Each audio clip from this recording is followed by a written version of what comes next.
எல்லாருக்கும் வணக்கம். இன்னைக்கு நாம என்ன கதை பார்க்க போறோம்னா, வாவேசு ஐயரின் குளத்தங்கரை அரசமரம்.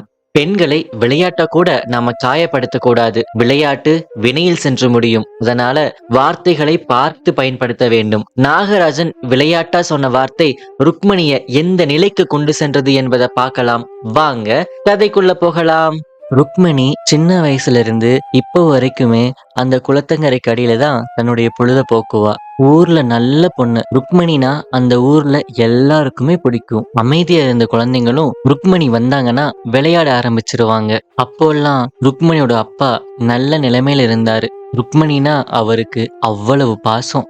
ருக்மணி எல்லாரு மேலயும் பாசம் வச்சிருந்தா. அவளுக்கு வயசு ஆக ஆக அந்த பாசமும் அதிகமானுச்சு. இல்லாதப்பட்டவங்களுக்கு வாரி வாரி கொடுத்தா ருக்மணி. அவளுக்கு 12 வயசு ஆனதுக்கு அப்புறம் காமேஸ்வரையர் அதே ஊரை சேர்ந்த ராமசாமியோட மகன் நாகராஜனுக்கு கன்னிகாதானம் பண்ணி கொடுத்தாரு. ருக்மணியோட கல்யாணம் கோலாகலமா நடந்துச்சு. ருக்மணியோட அப்பாவும் அவளுடைய கல்யாணத்தன்னைக்கு அவளுக்கு நிறைய சீர் கொடுத்தாரு. இத பார்த்த ருக்மணியோட மாமனாரும் மாமியாரும் ரொம்ப சந்தோஷப்பட்டாங்க. அந்த காலத்துல இந்த மாதிரிதான் சின்ன வயசா இருக்கும் போதே கல்யாணம் பண்ணி வச்சிருவாங்க. அந்த பெண் பருவம் அடைகிற வரைக்கும் தன்னுடைய அப்பாவோட வீட்ல இருந்தே அவளை பார்த்துப்பாங்க.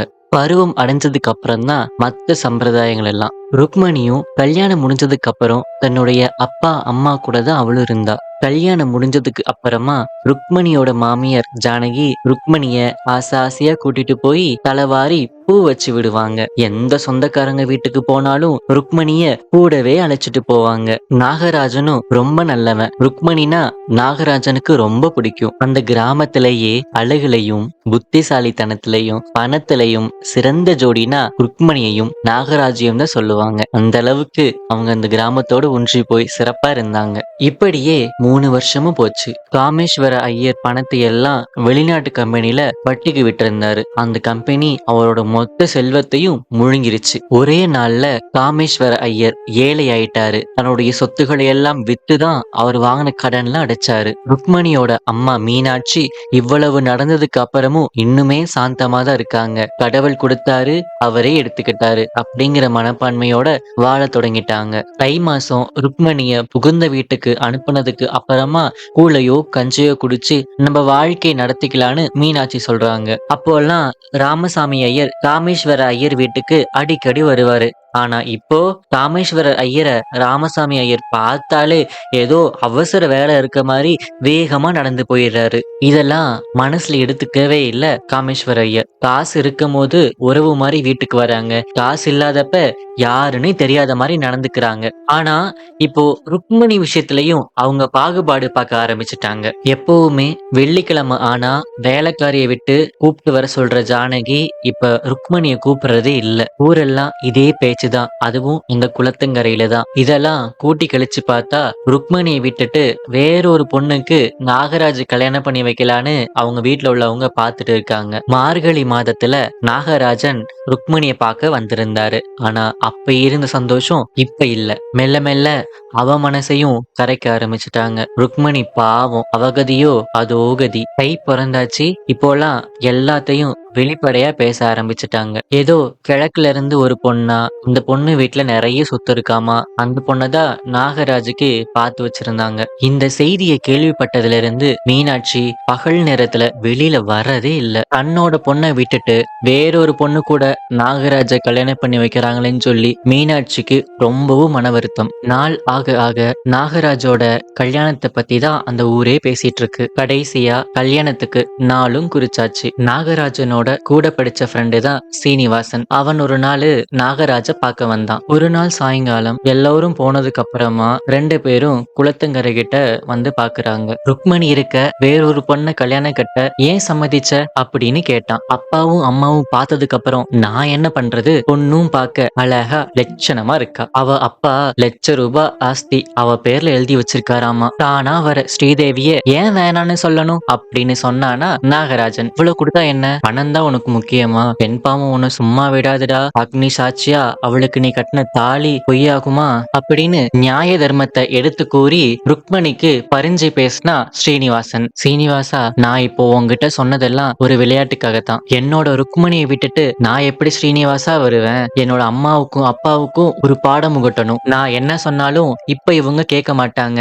அதனால கல்யாண மேடை வரைக்கும் போய் தாலி கட்டுறது நான் தானே. தாலி கட்டுற நேரத்துல எழுந்து என்னால இந்த கல்யாணம் பண்ண முடியாதுன்னு சொல்லி ருக்மணி அம்மாவையும் அப்பாவையும் பார்த்து நான் அந்த பொண்ணை கல்யாணம் பண்ணிக்கலன்னு சொல்லணும். அப்போ அவங்க கண்ணுல தெரியிற சந்தோஷத்தை நான் பார்க்கணும் அப்படின்னு சொல்றான். நீ சொல்ற வரைக்கும் அவங்களுக்கு மனசு எப்படி இருக்கும்னு கொஞ்சமாச்சு யோசிச்சியா நீ? இன்னைக்கு வெள்ளிக்கிழமை, ஞாயிற்றுக்கிழமை புறப்படுறோம். அடுத்த நாள் முகூர்த்தம். அன்னைக்கே கிளம்பி அடுத்த நாள் நான் இங்க வந்துருவேன். அது வரைக்கும் அவங்க பொறுத்துக்க மாட்டாங்களா?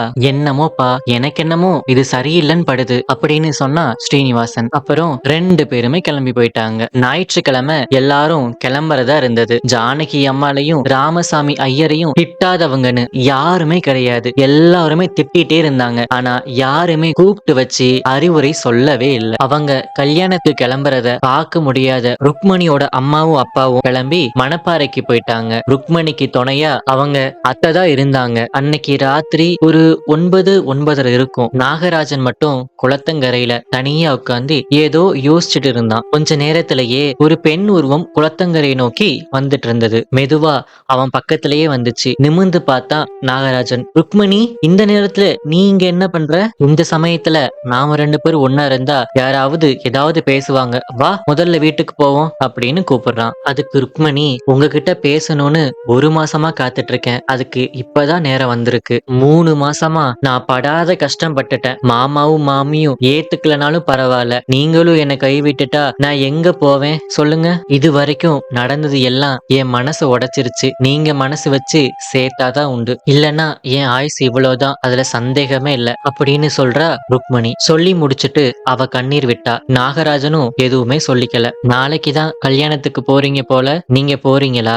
ஆமா, போலான்னு தான் இருக்கேன். நாகராஜன் அப்படி சொன்னதுமே ருக்மணிக்கு துக்கம் நெஞ்சு அடைச்சிருச்சு. அப்போ நீங்க என்ன கைவிட்டுட்டீங்க தானே? உன்னை கைவிடுவேனா? அப்பா அம்மா திருப்திக்காக தான் நான் அந்த கல்யாணத்துக்கே போறேன். ஆனா நீ கவலைப்படாத, உன்னை எப்பவுமே நான் கைவிடவே மாட்டேன். நீங்க வேறொரு பொண்ணை கல்யாணமும் பண்ணிப்பீங்க. என்னை கைவிட மாட்டேன்னு சொல்றீங்க. அப்பா அம்மா பேச்ச தட்ட மாட்டேன்னு சொல்றீங்க. இனி நான் சொல்றதுக்கு என்ன இருக்கு அப்படின்னு சொல்லிட்டு கீழே உட்காரா ருக்மணி. நாகராஜன் கல்யாணத்தை நிப்பாட்டிடுவேன்னு தவிர வேற எதையுமே சொல்லல. என் விதி முடிஞ்சிருச்சு. நீங்க எப்ப என்னை கைவிட துணிஞ்சிட்டீங்களோ இதுக்கப்புறம் நான் யாருக்காக வாழ்றது? என் விதி, நான் என்ன செய்யறது? ருக்மணின்னு ஒருத்தி இருந்தா. அவ நம்ம மீது ரொம்பவும் பாசமா இருந்தா. அவ சாக போகும்போது கூட நம்மளையே நினைச்சுக்கிட்டு தான் செத்தான்னு என்னைக்காச்சும் ஒரு நாள் ஞாபகம் வச்சுக்கோங்க. இதத்தான் நான் உங்ககிட்ட கடைசியா கேட்டுக்கிறது அப்படின்னு நாகராஜன் காலில் விழுந்து தேம்பி தேம்பி அழுதா. அட பைத்தியமே, அப்படி எதுவும் பண்ணிராத. நான் எப்போதும் உன்னை கைவிடவே மாட்டேன். சரி வா, மழை வர மாதிரி இருக்கு, வீட்டுக்கு போலாம் அப்படின்னு சொல்லி ருக்மணிய நாகராஜன் கூட்டிட்டு போறான். மறுநாள் காலை மழை ஓய்ஞ்சு விடிஞ்சிருந்தது. குளத்தங்கரையில குளிச்சுட்டு இருந்த மீனா, என்னடி அம்மா இங்க ஒரு புடவை மிதக்குது அப்படின்னு சொல்லி கத்துறா. குளத்துல குளிச்சுட்டு இருந்தவங்க எல்லாம் திரும்பி பார்த்தாங்க. அவங்களுக்குள்ளவே ஏதேதோ பேசிக்கிட்டாங்க. கொஞ்ச நேரத்துக்குள்ளேயே குளத்தங்கரையில நிறைய கூட்டம் கூடிருச்சு. எல்லாரும் ராமசாமி ஐயரையும் ஜானகி அம்மாளையும் திட்டி தீக்கிறாங்க. அவங்க திட்டினா என்ன, திட்டலனா என்ன, மறுபடியும் கூட்டத்துல ஏதோ சலசலப்பு. நாகராஜன் வரான் அப்படின்னு எல்லாரும் சொல்றாங்க. நாகராஜன் தலை தெறிக்க ஓடி வந்தான். ருக்மணி, ருக்மணி, என்ன காரியம் செஞ்சுட்ட ருக்மணின்னு சொல்லி கீழே சாஞ்சிட்டான். ரொம்ப நேரம் அவன் மயக்க நிலைக்கு போயிட்டான். அவங்க அப்பா ராமசாமி ஐயர் தண்ணி தெளிச்சு விடவும் அவன் நினைவுக்கு வந்தான். கண்ணு முழிச்சான். அவன் அவங்க அப்பா கிட்ட ஒரு வார்த்தையுமே பேசல. ருக்மணி, எல்லாத்தையும் பாலாக்கிட்டு போயிட்டியே, என் மனச்ச செதைச்சிட்டு போயிட்டியே. ஸ்ரீனிவாசன் சொன்னது இன்னைக்கு சரியா போச்சே.